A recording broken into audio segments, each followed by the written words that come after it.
few nights ago, I watched two nations play a game of soccer. And the thing that struck me was that both of these nations used to be robust parts of Christendom, and now neither one is. One of them was conquered by the sword. The other one threw Christ out the front door and called it progress. One bows to a false god 5 times a day. The other euthanizes its own children and calls it mercy. Now, some people might want to crown a winner and say one of these nations is better than the other, but I'm not so sure. I think they're both horrible. 2 different roads, the same cliff. Morocco and the Netherlands. Now, how should we look at these 2 nations? One nation seemingly dismantling its Christian heritage piece by piece, and the other bowing down to Allah on the soccer pitch. Welcome back to the Lancaster Patriot Podcast, brought to you by Future of Christendom. My name is Chris Hume, and I thank you once again for joining me. Before we start, I'd like to invite you to head over to futureofchristendom.org, where you will find all of our articles, podcasts, and information about our upcoming events, including our fall conference, America Reforged. I encourage you to get your tickets now before they sell out. If you'd like to support the show, head over to patreon.com/the Lancaster Patriot.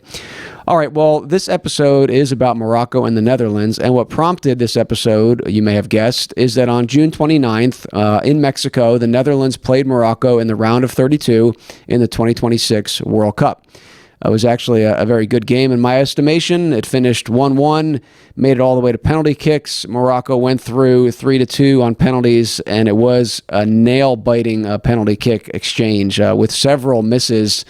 Each time had you thinking the other team now is definitely going to bury it and win, and it kept going back and forth until Morocco won. But I'm not going to talk about the football game per se. What caught my attention specifically during this game, other than the competition, was that the Morocco players prayed very publicly, very clearly, twice during this game. And I didn't see that from the Dutch side. The Moroccan players prayed once during a stoppage, the entire team in a huddle with their hands lifted, praying. And then again at the very end of the game, when they had won, they were down on the grass, foreheads to the turf, the Islamic prostration, bowing to Allah before the whole watching world. So that struck me. And again, the Dutch, as far as I could see, the team had no united recognition of the Christian God. Now, I don't doubt that some of the players may have crossed themselves or looked to heaven when they scored, and at least one had a cross cut into his hair.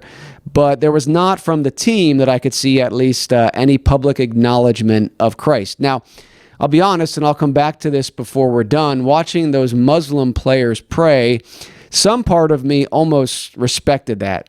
And I had to think about that for a second. Why would I feel a flicker of respect watching these men bow down to a false god?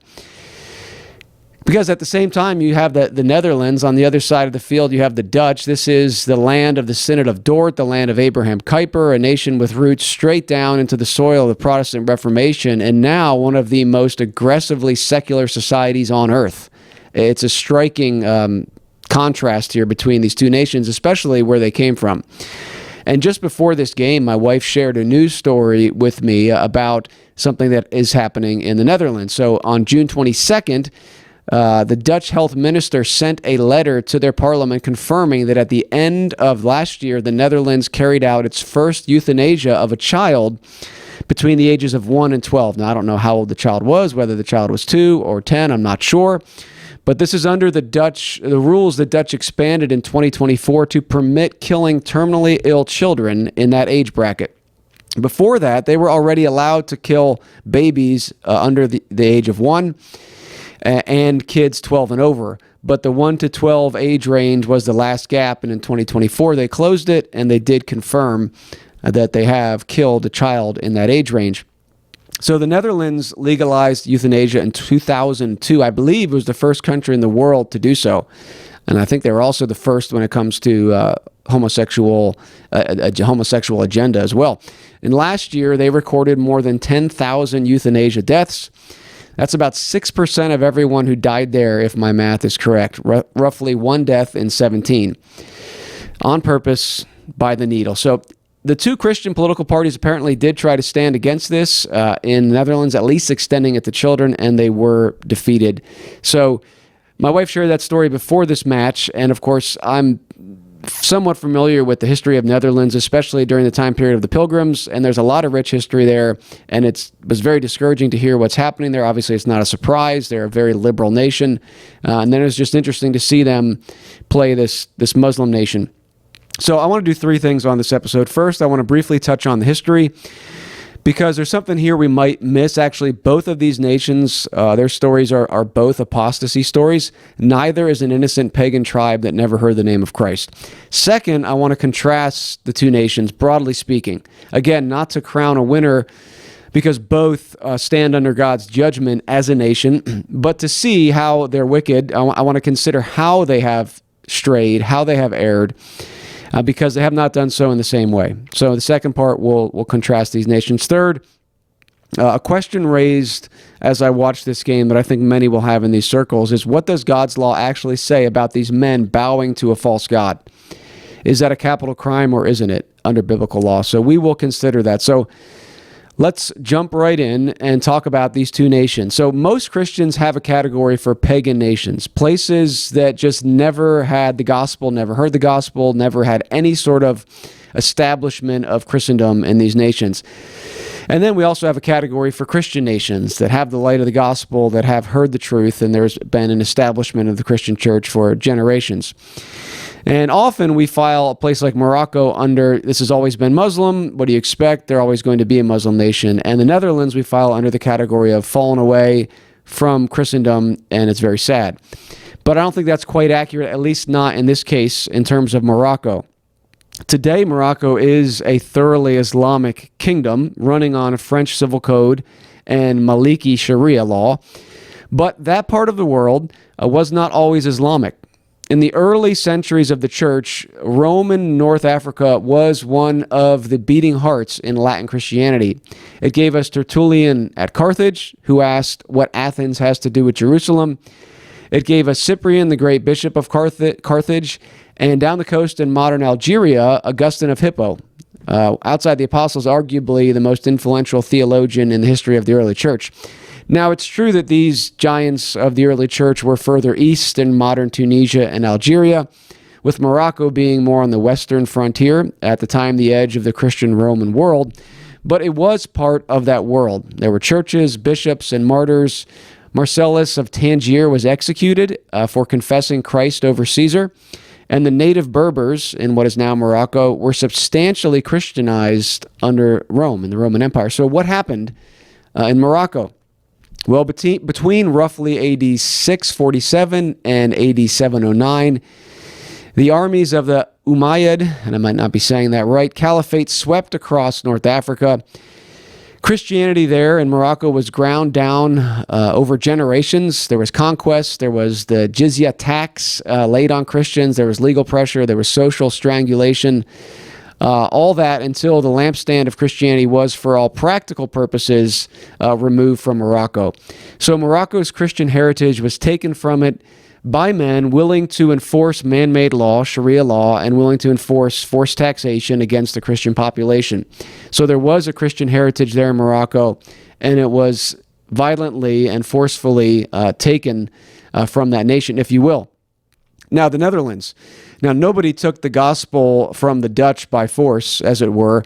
They were handed the light of the Reformation, and they kept it for centuries to a degree. I mean, this is the nation that bled through the 80 Years' War against Catholic Spain. This is a nation that hosted the Synod of Dort in the early 1600s, where the church hammered out the doctrines of sovereign grace. This is the nation that Abraham Kuyper was in, the man who declared that there's not one square inch in all of human existence over which Christ does not cry, mine. So that's the Netherlands, or Holland, if you will. And now, what did they do with this Christian heritage? Well, as I mentioned, they were the first nation on earth to legalize sodomy as quote-unquote marriage. That was in 2001. Under the Groningen Protocol, which I referred to this, I didn't name it, they built a framework for euthanizing sick infants.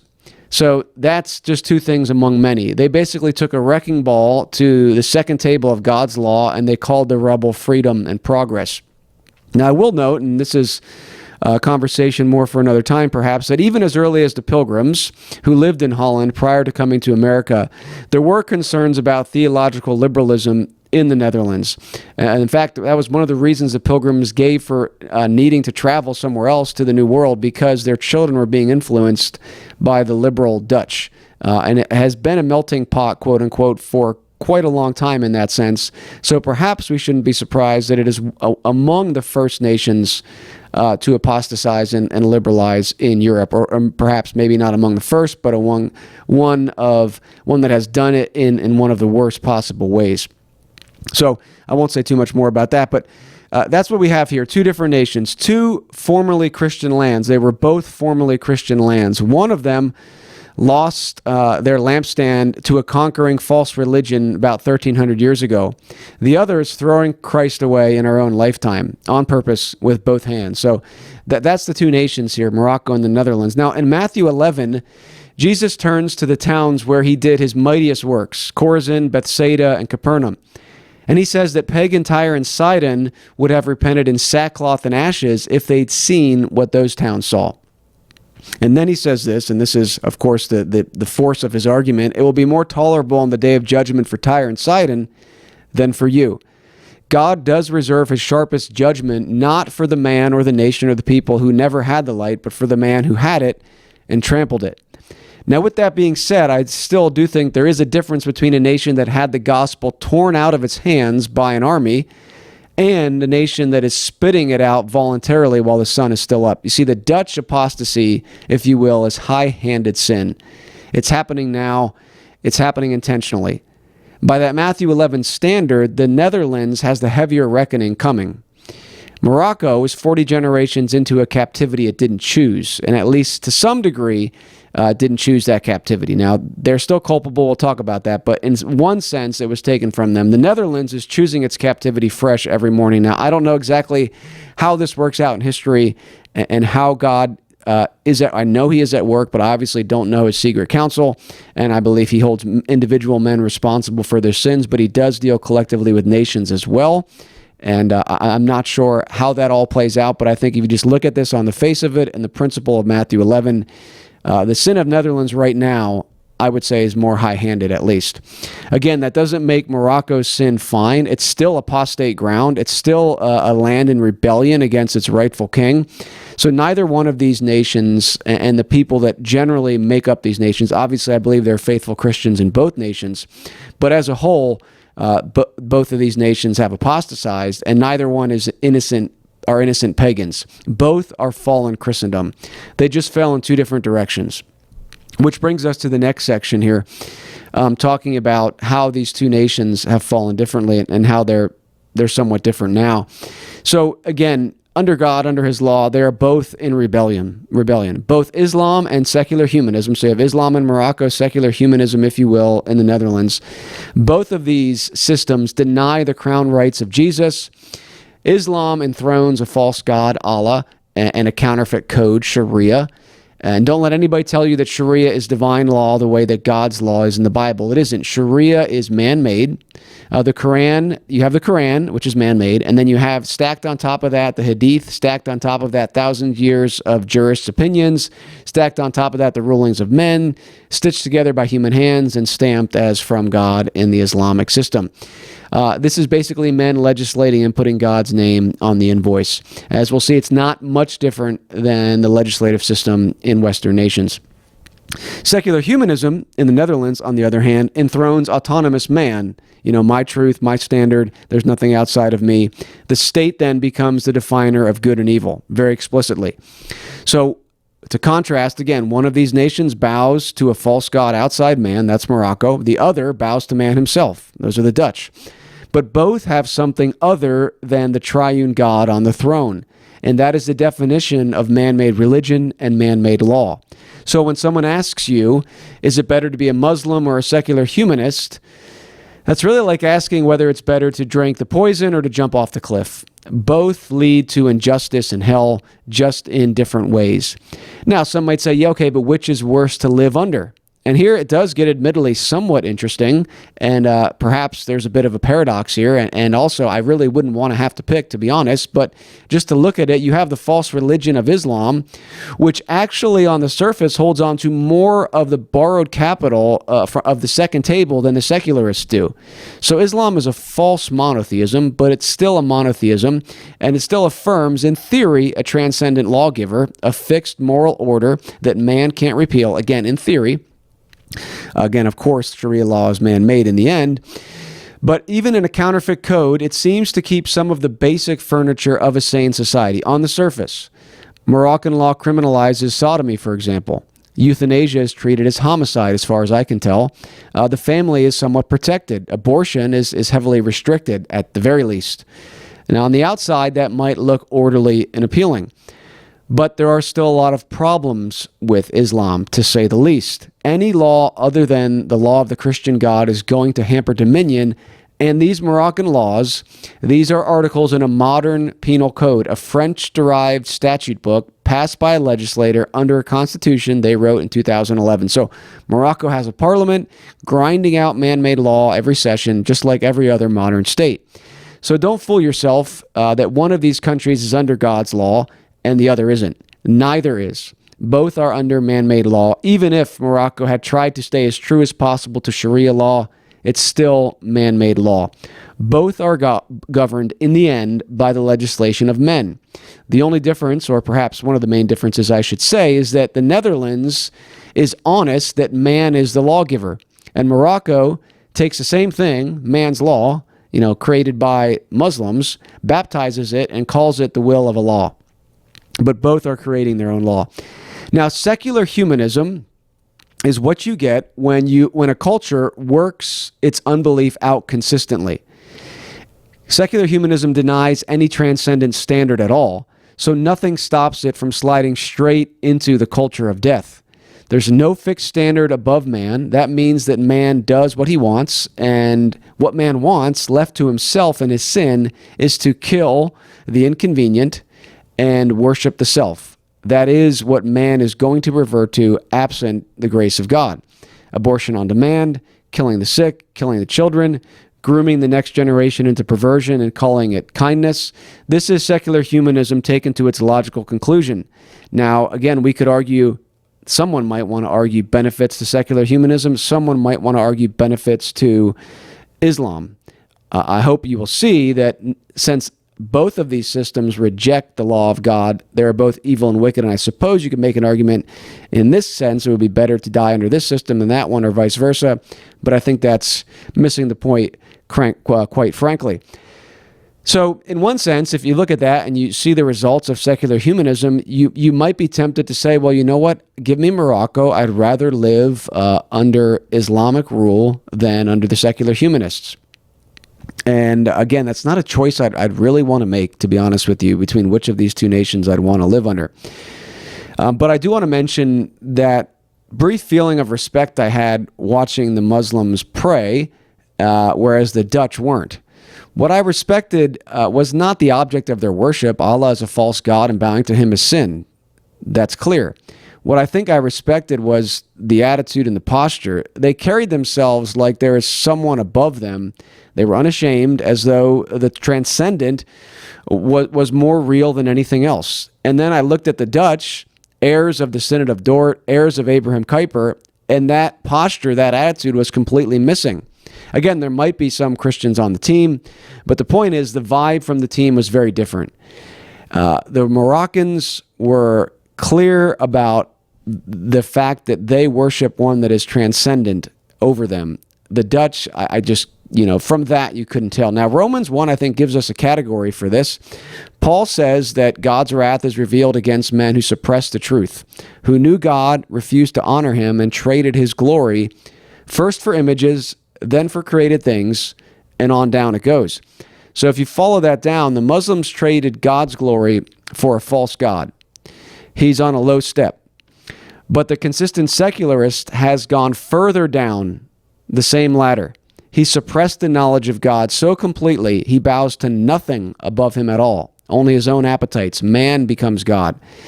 The idolater at least keeps the idea of an altar and prayer for what it's worth.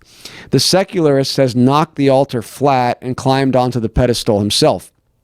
I think about Acts and Paul in Acts 17, when he's in Athens, he walks into the city crawling with idols, and he doesn't say, well, there's nothing here to work with. These guys have nothing that I can relate to. He says, no, I perceive that in every way you are very religious. And then he reasons from their altar to the living God.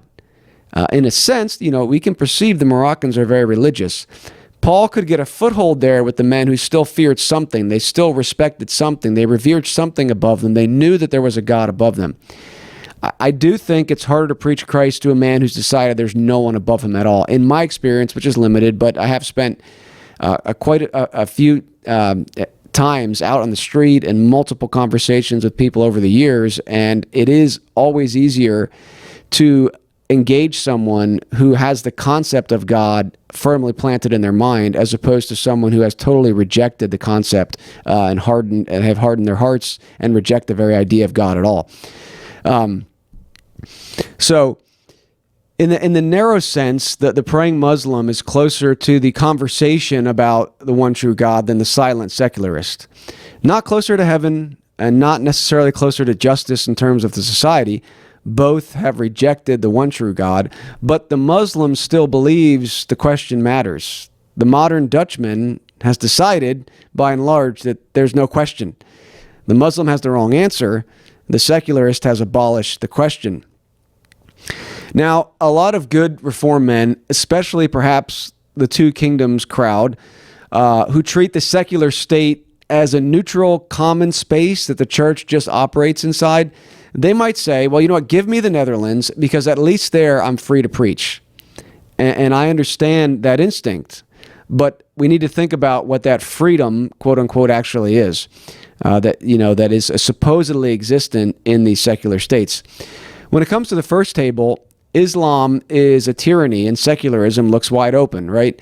In Islam, in these Islamic nations, there's a lot of opposition, some of it legal, to especially leaving the Muslim faith, as it were. In Morocco, it's a serious crime to evangelize a Muslim, and converts to Christianity from Islam face interrogation and potential prison time. In the Netherlands, on the other hand, you can preach Christ crucified on a street corner and nobody touches you, right? Or can you?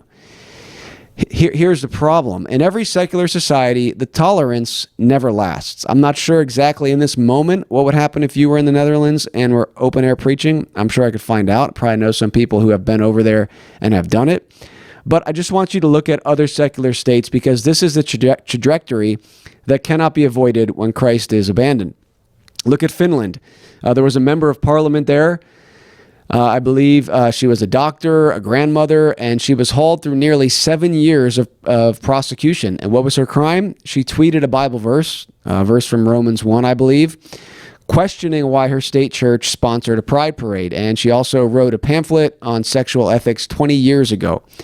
2 courts acquitted her, and this past March, the Finnish Supreme Court convicted her over the pamphlet under a section of their criminal code titled War Crimes and Crimes Against Humanity.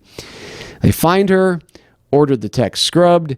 Their own prosecutor argued that you may quote the Bible, but her interpretation of it was the crime.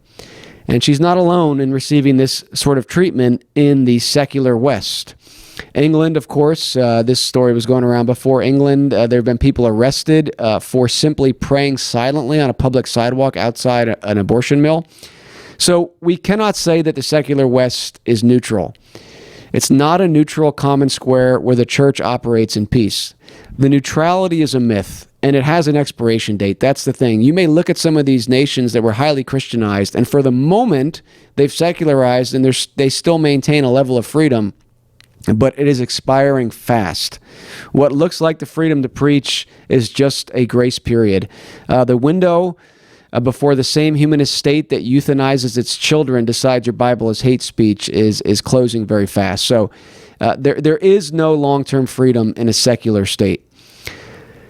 Now, maybe this is the strangest compliment I could pay Islam or the Muslim, is that it is this: at least the Muslim doesn't pretend. All right, he doesn't dress his order up as neutral and then knife you in the back when you've turned around because you don't think it's against you. He tells you to your face, the God of Islam rules here.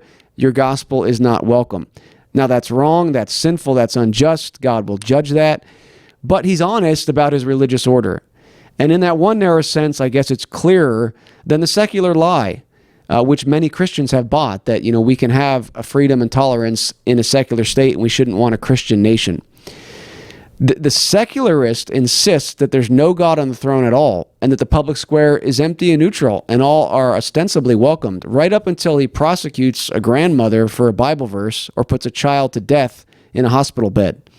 It's a bait and switch. There is no neutral. There never has been. There never will be. Every society enforces somebody's law and bows to somebody's God.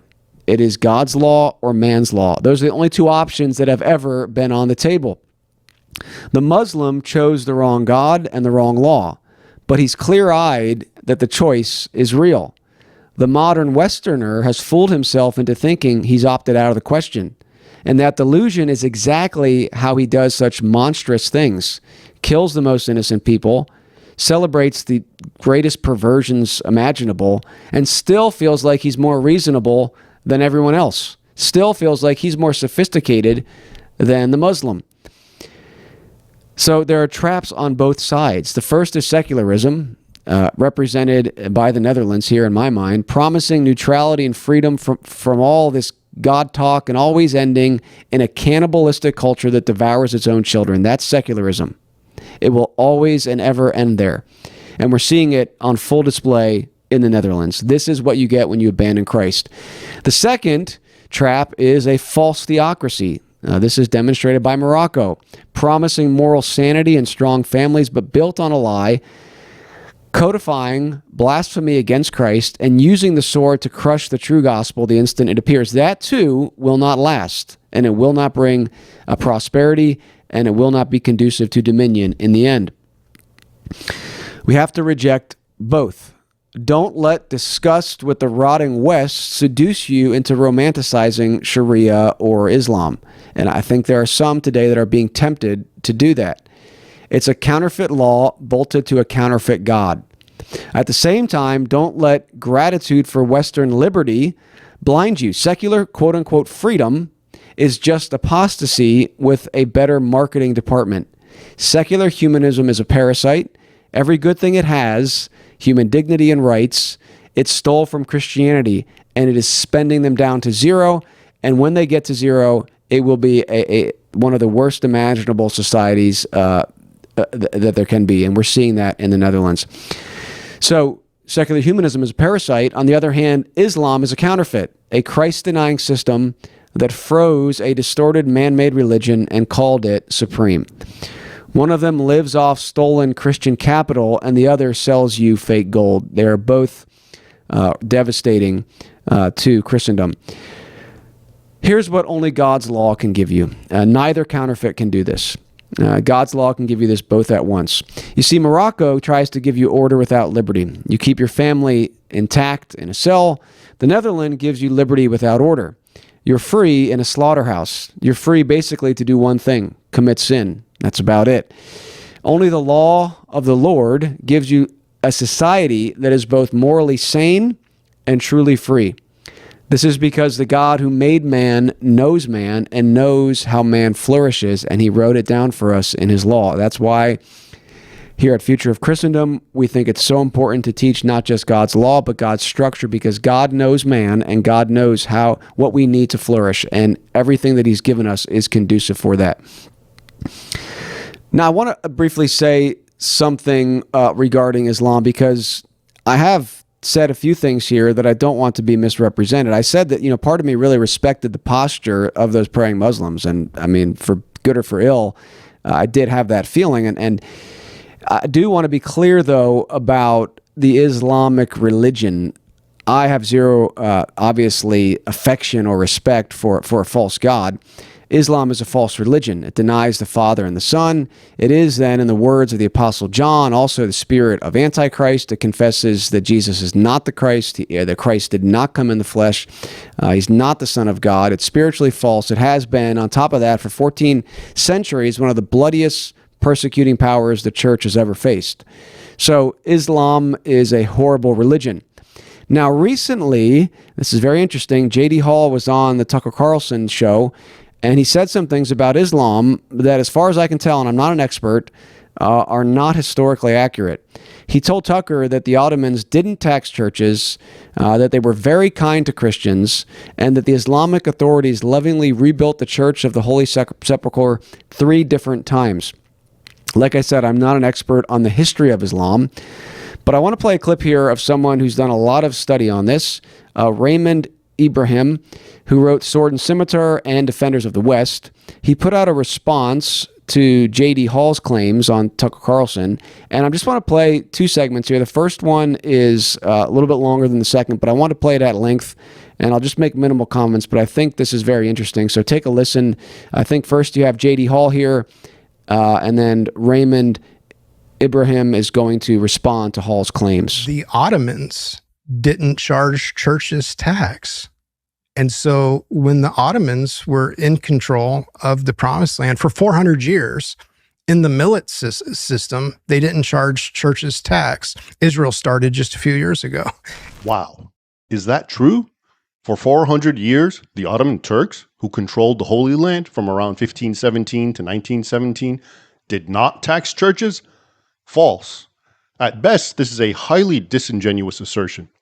The Turks may not have directly taxed churches, but they directly taxed the Christians for the privilege of existing and worshiping in those churches.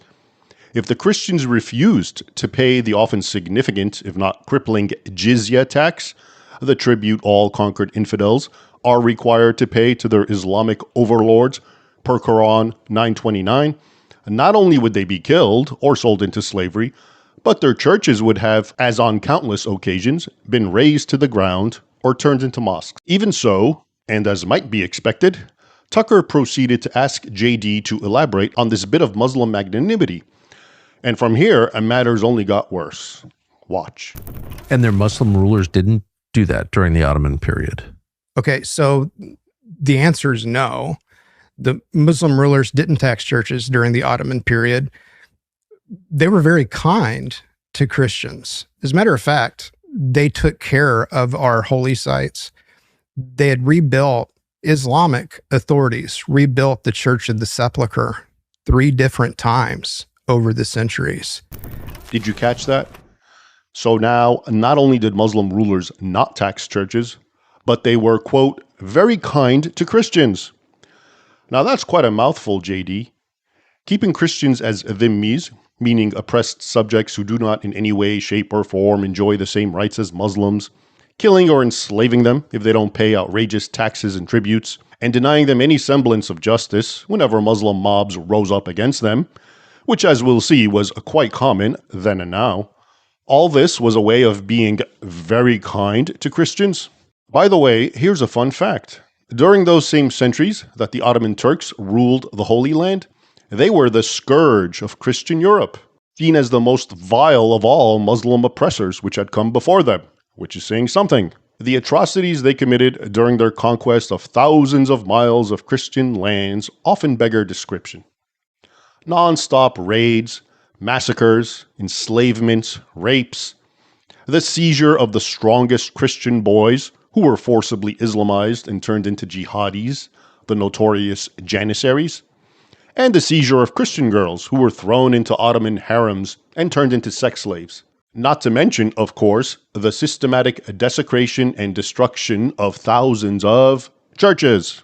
As for Ottoman rule in the Holy Land, where Christians were the minority and had no choice but to submit, or convert, or die, the Ottomans were notorious for imposing taxes on pilgrims, haphazardly closing or harassing churches, and simply having their way with the infidels. If you want more facts, see either of my books, Sword and Scimitar or Defenders of the West, which are saturated with centuries of Ottoman atrocities against Christians. And by the way, the Christians were treated this way That is to say, not very kindly, precisely because they were Christians. Okay, so that was Raymond Ibrahim, perhaps that's how you say his last name, author of Sword and Scimitar and Defenders of the West, responding to J.D. Hall's claims. And I didn't think that was a controversial claim. I mean, I thought it was pretty well attested that the Muslims forced this tax, this tribute, on the conquered infidel that he had to pay to his Islamic overlord.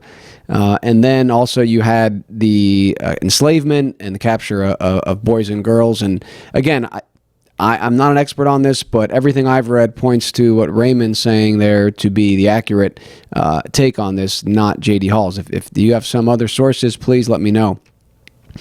So I'm not going to comment more. I just wanted to play that. I have one more clip here, but I wanted to point that out that Islam is not a good religion. It does not bring about justice. It does not bring about righteousness. It is not conducive to dominion taking. It is opposed to Christ, and therefore it will inevitably be opposed to his people.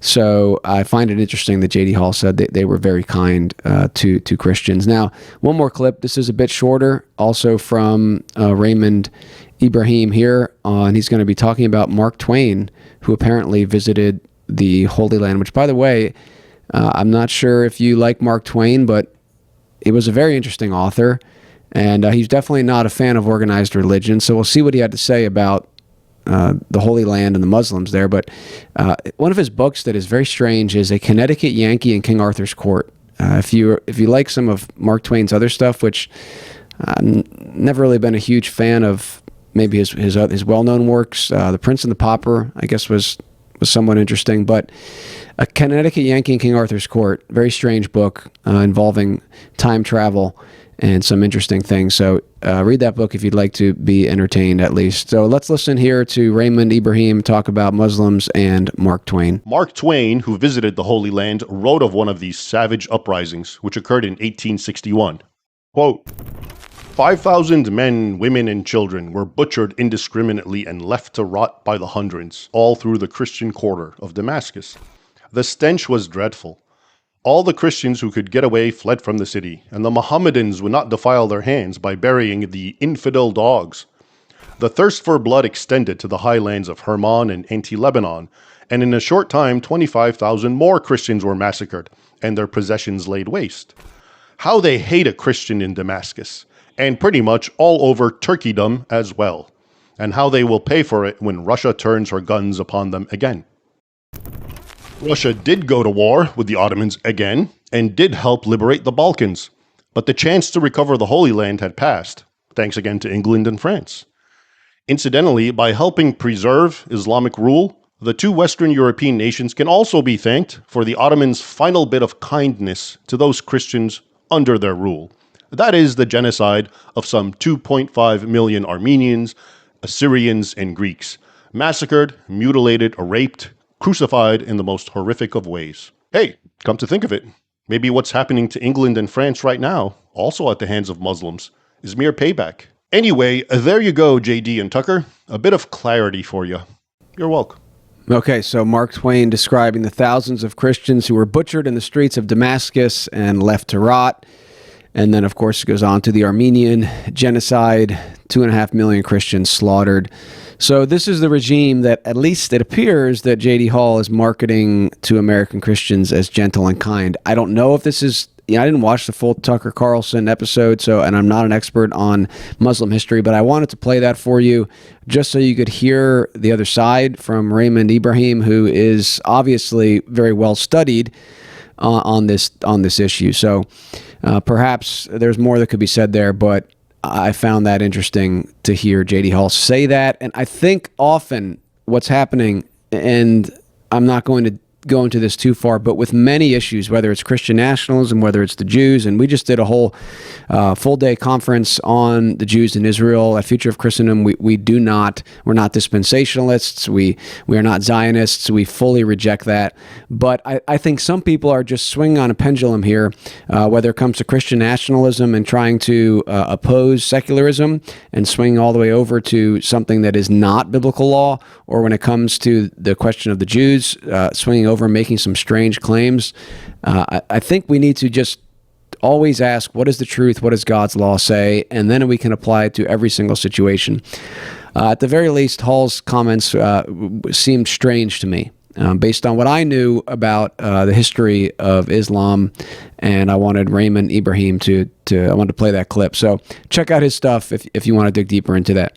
Okay, I want to end now with, well, actually, before I do, I want to say one more thing. So I wanted to share that and kind of rehearse that history briefly and let Raymond Ibrahim speak more to it, to make it clear that while Islamic societies may keep a certain order, and the Muslim is at least honest about being in a religious order, we can't mistake that as a compliment to the religion itself. It is a false religion, and it has a body count to match it. And so we need to be able to hold both things at once and not romanticize a false religion because we're comparing it to another false religion, secular humanism.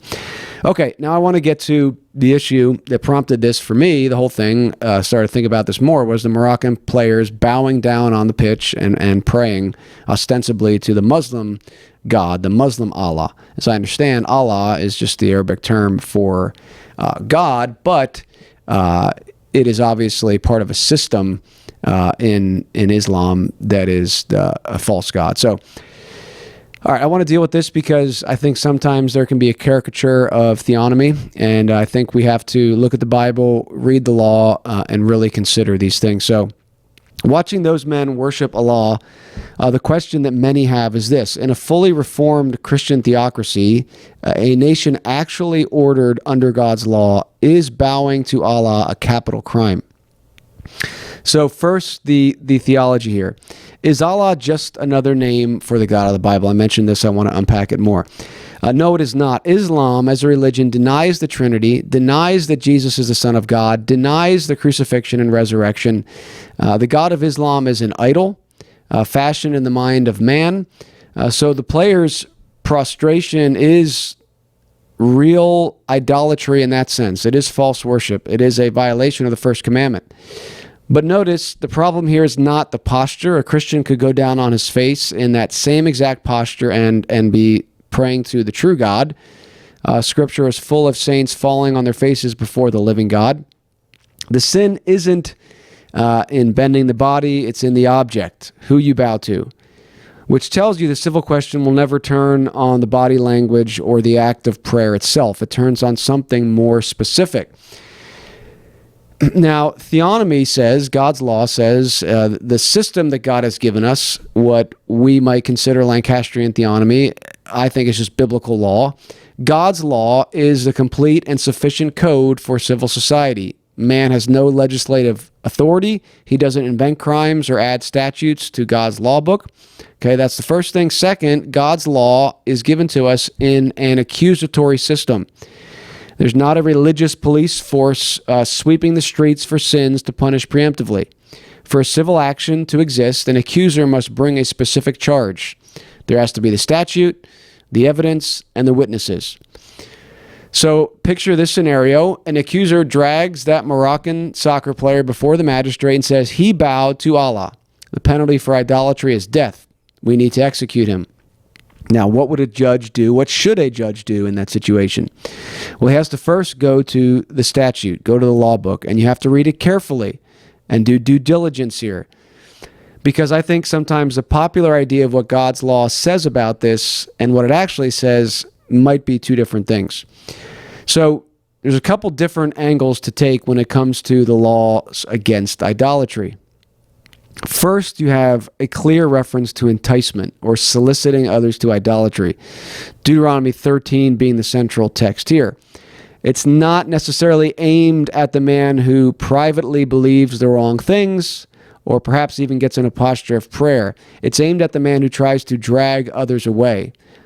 For example, the prophet who says, "Let us go after other gods," or the family member who entices you secretly to serve other gods. And we'll come back to this idea of serving or going after other gods because I think it's very important to understand what that is referring to. Also in that chapter, you have the men who draw a whole city away from the true God. Every case is solicitation, seducing the covenant people from their God. Now, Ken Gentry, he's written on this. He's written on many things related to theonomy, specifically Deuteronomy 13. And he argues that that passage has in view solicitation and seduction to idolatry, so it's not mere personal unbelief or personal prayer. And I think that's an important point. A mere unbelief in Israel was not a capital crime. A man could doubt in Israel, a man could not believe the one true God and live and not be executed. What he could not do was labor to seduce the nation away from its God. Gentry points this out, that the way that he goes through this text, it's essentially a law against treason. The God of the society is the source of its law. So enticing the nation to abandon its God isn't simply misguided worship. It's sedition against the whole legal order. And I think we need to think in terms of that. I think we place, and I've mentioned this before, too much emphasis on a worship service, which God has clearly said is not as important as righteousness and justice and mercy. But when it comes to justice and sedition and seduction to idolatry, I think there's a clear connection here between pulling people away from the true God and his law order in order to follow something else. So that's the first point to make. You also have in Leviticus 24 high-handed public blasphemy against the true God. In verse 16, Leviticus 24 says, whoever blasphemes the name of God, this is, I'm paraphrasing, shall be put to death. And the text says the sojourner as well as the native. So this one does seem to reach to the foreigner, but it doesn't say he's to be executed merely for false worship. Excuse me. This is a defiant assault on the name of the living God. I'm hesitant to say that simply a prayer, even done in public, is at this level. Now, I'm not saying it couldn't rise to that level, that someone publicly proclaiming the Islamic faith and publicly disparaging Christ could rise to this level. But I think it has to be more than simply bowing to pray. There has to be more there. And that's what you'd have to present the evidence that there was more than that. And third, I want to point, this is, I think, very important, that there are abominations associated with idolatry that are bound up in pagan idolatrous systems that are capital crimes. And Ken Gentry also mentions this, and I think we miss this a lot too, that when God brought capital punishment on idolatry, when he brings that statute, refers to that statute, or calls the people to purge the evil from among them, there are often crimes built into, I think always built into false systems. The Canaanites, for example, weren't vomited out of the land for having wrong opinions or believing the wrong thing about God. They were cast out for the evil actions that came from that false system: child sacrifice, cult prostitution, wholesale perversion. They were kicked out of the land for that. Leviticus 20 puts the man who gives his children to Molech under the death sentence. And also, I think you have Exodus 22, that whoever sacrifices to a false god is to be devoted to destruction. Idolatry, inevitably, if given enough time to fester, leads to bloody crimes and capital offenses. And punishing idolatry, I think, in Scripture is often associated with these crimes that go with the idolatrous system. So the service to the false god includes these other wicked things. Now, back to the player here on the soccer field. Is he enticing someone, whispering, abandon Christ, follow Allah? Namely, then, let's follow this law rather than that one. You see, that's what we have to keep in mind. Simply saying, let's follow Allah, let's not follow Christ, I'd hear an argument that qualifies here, but I think there's much more in terms of even Deuteronomy 13, where you have men trying to entice a city to serve other gods. There are tangible, practical things related to righteousness and justice that they're trying to get these men to do, and they're trying to do it by saying, let's no longer follow the law of God, let's follow Sharia law, or let's follow man-made law. That is what is in view here, not simply a personal belief, an idea of, well, I don't want you to believe this anymore, believe that. I think there's more in the text, and especially, and I'll mention this again here, when you have the idea of serving false gods.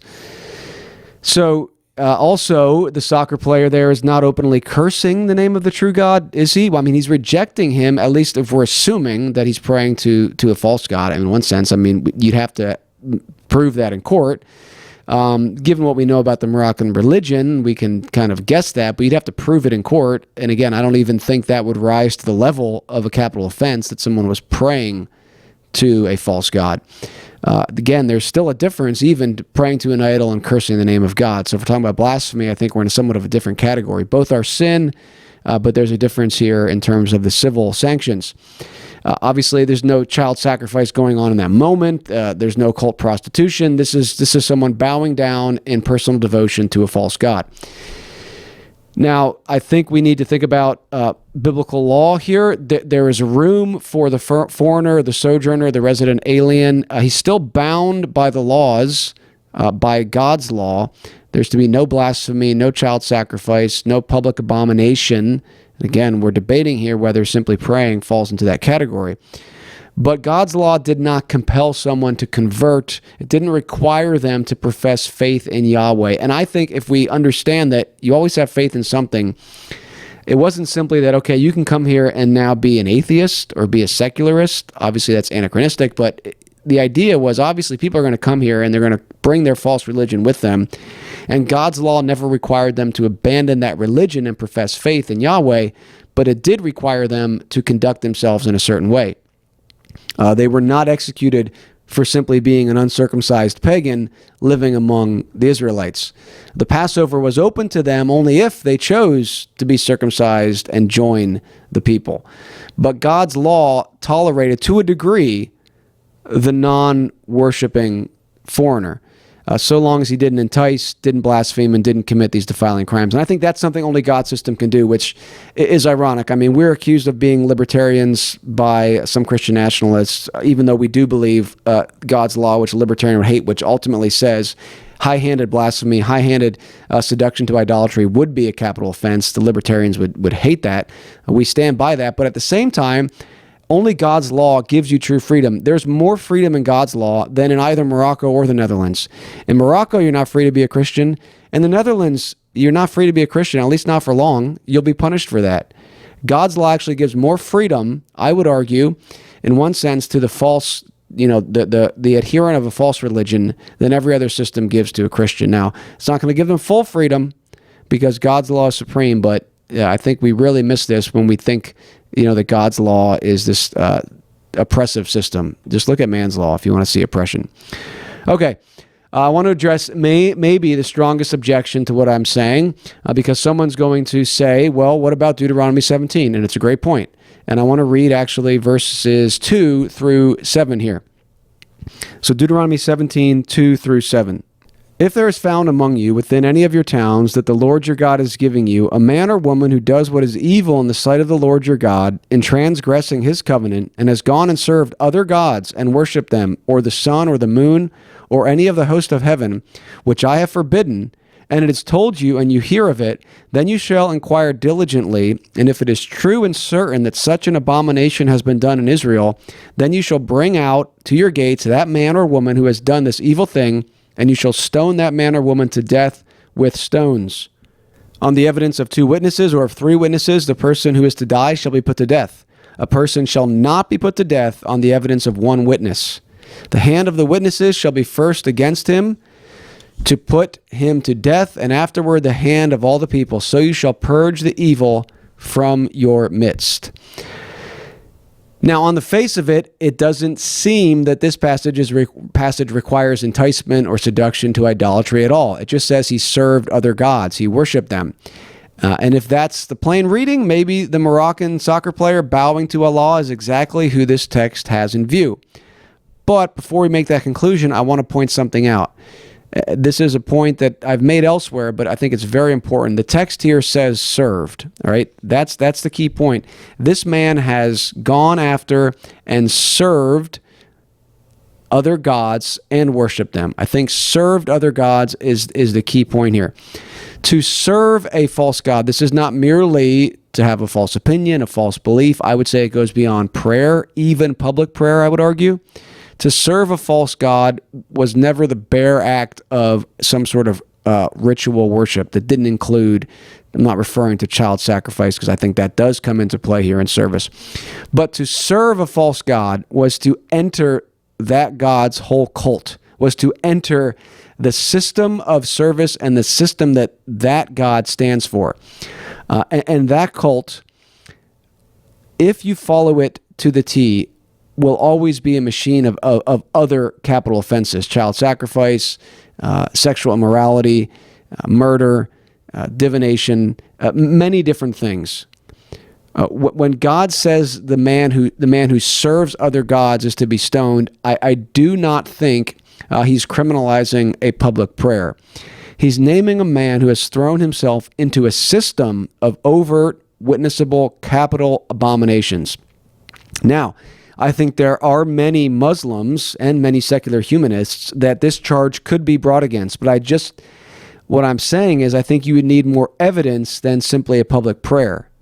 That might be the start of it, but I think God's law gives us this system where someone merely praying to a false god is not immediately elevated to this category.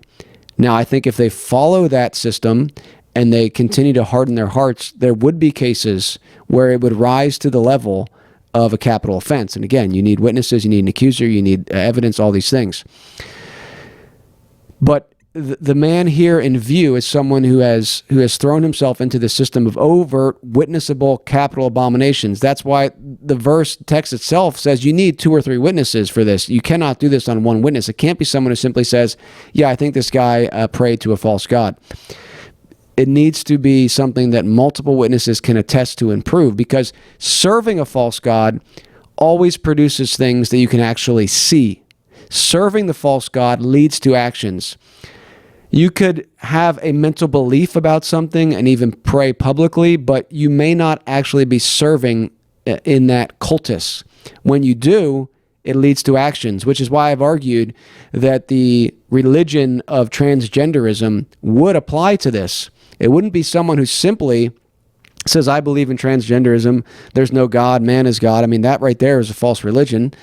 That would qualify if it was simply someone is to be executed for what they believe or say they believe or pray to or don't pray to. But the cult of transgenderism is then expressed in how people serve that God. And that comes out in ways that can be witnessed and proven. And then that could lead to the execution of these practitioners specifically of transgenderism. I mean, I think that's another example that these things fall hardest on those that are promoting and establishing this. The child that is largely a victim to the transgender priests and priestesses would not come in view here. It would be largely those people that are leading children into this false religion and are serving the false god of transgenderism, or whatever you want to call it, by practicing these abominations. So I think the service of God is something we really need to think about. And I think we often miss this reading this passage as modern Christians. I think perhaps in part because we have this view of the Christian religion that's all about worship. And it's all about the Christian worship service. And that's the most important thing. And if you have that view, you're going to come to a passage that says serving gods and worshiping them and assume it refers to a worship service. I don't think that's what it refers to. I think if our minds had God's priority list in them and justice and righteousness and how we conduct ourselves with our neighbor was the most important thing, which is what it is to God, and a worship service is way down here, then we wouldn't assume that when it says, hey, this man is serving and worshiping other gods, that it's talking about a worship service or bowing down on a soccer field. It's talking about him applying the system of that false god to his life and to his interactions with his neighbors. So you have witnesses that are required. This is not simply someone who has a posture of prayer to a false god. And I think that's important for our question here. The Moroccan player, in that instance, is he serving a false god in this sense? Is he part of its cult, doing the abominations, the kind of things witnesses will bring into a courtroom? No, at least not in that moment. He bowed down. He prayed. If he's praying to a false god, that's real sin. And I'm not softening that, but it's not the cultic service, the criminal apparatus that this statute, I believe, has in view. Again, it will lead to that if he's consistent, and I think there is a reason that God hasn't criminalized every sin. You could call it, I guess, the grace of God, that not every sin we commit would lead ultimately right away to our civil execution. Obviously, any unrepentant sin in the general sense, if we don't repent of our sin, we don't find forgiveness in Christ, that will lead to our death and damnation. But there are many things that are sin that God says Okay, that's not punishable by the magistrate. And you have time to repent before you continue to harden yourself and lead yourself into something that would be punishable by the magistrate. Okay, also, I'm not really going to get into this too much, but it talks about transgressing his covenant in verse 2. So I'm not really leaning on that this only refers to a covenant member and not a foreigner. I mean, maybe you could make that claim, but I'm really focused on the fact that this is about serving a false god, and I think that refers to something more than elements of a worship service, prayer, whatever, wherever that takes place. Bowing to prayer is not, I would say, that service. That doesn't make a Christian nation really welcome and opening to the Islamic religion, but it does give us a standard by which justice can be established. So I'd be willing to hear different arguments for that, but that's where I come down on this question. If someone can show me from the text, that I've read serve too narrowly here, and that simply bowing down is serving in the sense that the statute here in Deuteronomy 17 is giving us, then I'll reconsider. But as I read it now, Deuteronomy 17 is aimed at the man who gives himself over to the service of false gods. Now, maybe some of those men are, but I'm saying the simple act of bowing, no matter how many times they do it, I don't think rises to that level. So those are two different things. Bowing publicly, whether it's on your hands and knees or just lifting your hands, that's different than serving the false god with all that goes with it. So my verdict here on the player would be, given this is an act of public prayer, a faithful magistrate would have to dismiss the charge in terms of a capital offense here. There's no statute in God's law that executes a man for the bare act of bowing to a false god. At least that's my understanding. I think that would be a misrepresentation, and it would lead people to say, theonomists just want to execute everyone who isn't a Christian. And I don't think there's many theonomists who say that. They generally say, no, we don't force people to be Christians, but I think this passage here and this question helps us unpack that. And I think it's consistent with the rest of God's law that simply believing a false god, simply praying to a false god, does not in and of itself rise to the level of seduction to idolatry or serving a false god. There is much more entailed there. And I'll give you an example. I mean, there are many people that would publicly pray to the one true God, but they don't serve him. They practice injustice. They don't care about his law. So I think that shows us that the public worship, if you will, is not necessarily tied to the service of that God. I'm not saying it's totally unimportant, but I'm just trying to draw a distinction here, which I think comes out in this law. All right. I mean, I find the religion of Islam repugnant, but because I'm bound by God's law, I can't simply say, well, I find this religion so revolting that we can execute this guy simply because he prayed to that false god. Once we do that, we've basically moved into the realm of man-made law where we just invent a capital crime that God never wrote and call it justice, call it, this is necessary for the preservation of a Christian society. I think that's a temptation that many fall into. They think, we can do this better than God. I mean, they would never say that, but we can do this better than God. We need to create a law here to deal with this instance because God's law doesn't address it. And I think that's a problem. Now, when would a Muslim actually cross into the realm of capital offense? Well, it wouldn't be for simply believing in the Islam and in the Islamic religion. And it wouldn't be for personal prayer, and I don't think it would even be for praying with a group of Muslims. But if he did set himself to publicly entice the covenant people to forsake Christ and his law, and argued that not simply that we should believe something else, but we need to follow a different set of laws, then I think that you're getting into this territory. And obviously right now, I mean, you might see where I'm going with this, that I can't really avoid it. Obviously, our nation right now, there are many people in quote-unquote positions of power who, though they claim Christ, are certainly not serving him and are enticing us to serve other gods. So I'm not seeking to be soft here in terms of what God's law says, but we actually need to really consider what is in view here. If the Muslim or anyone else did high-handed blasphemy, or again, was leading people to serve the false god of Islam, of transgenderism, of whatever, then you may have a case to bring before the magistrate in a true Christian theocracy, where you actually even had magistrates who wanted to judge based on God's law. Again, all this would have to be established on the evidence of 2 witnesses or 3 witnesses who are willing to cast the first stone. So it's God's law in that sense is narrow, it's specific, it's limited to certain cases. Okay, so all that to say, a Christian nation would not be neutral when it comes to religion. A nation under the Christian God doesn't pretend that the worship of Allah or the Muslim God and the worship of Christ are equal. But here's where I think, some of my Christian nationalist friends get a bit sloppy. We don't answer false religion with a preemptive regulatory state. We don't say, well, Islam's a problem, so now we need a religious licensing board. Now we need a man-made statute banning this and permitting this. Once we do that, we've become the legislators and the man-made Pharisees who are producing man-made law that we should reject.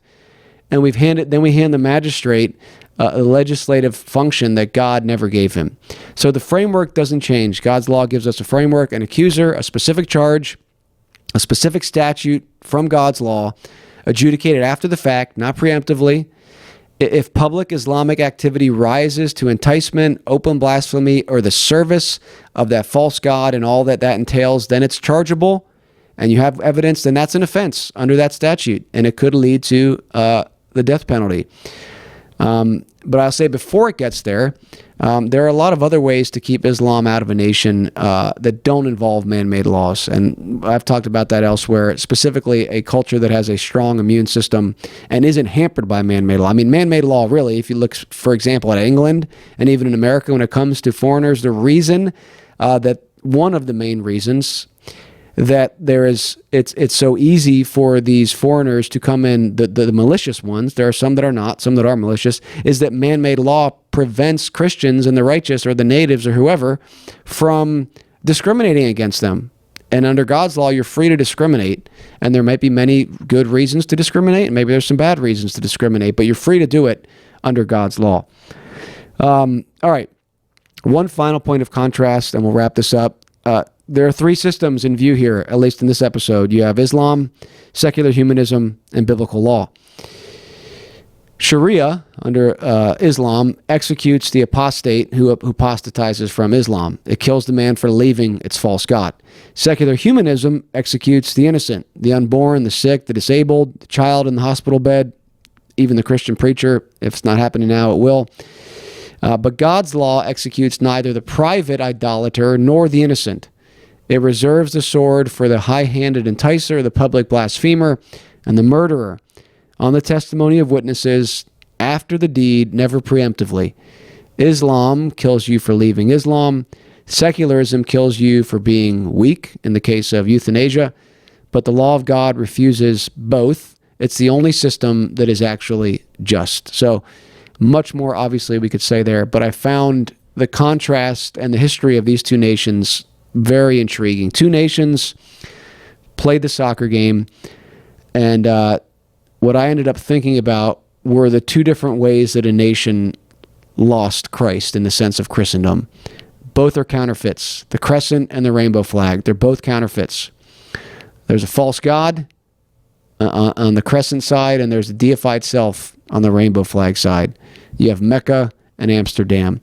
They're both counterfeits. They've just fallen in different ways, and we ought not to romanticize either.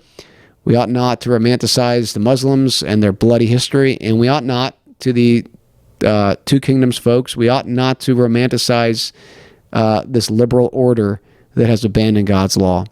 Both that and Islam are wicked and will not produce good fruits. So when the decay of the West makes Islamic order look attractive, remember that it's a tyranny that jails men for naming Christ. It will not promote dominion.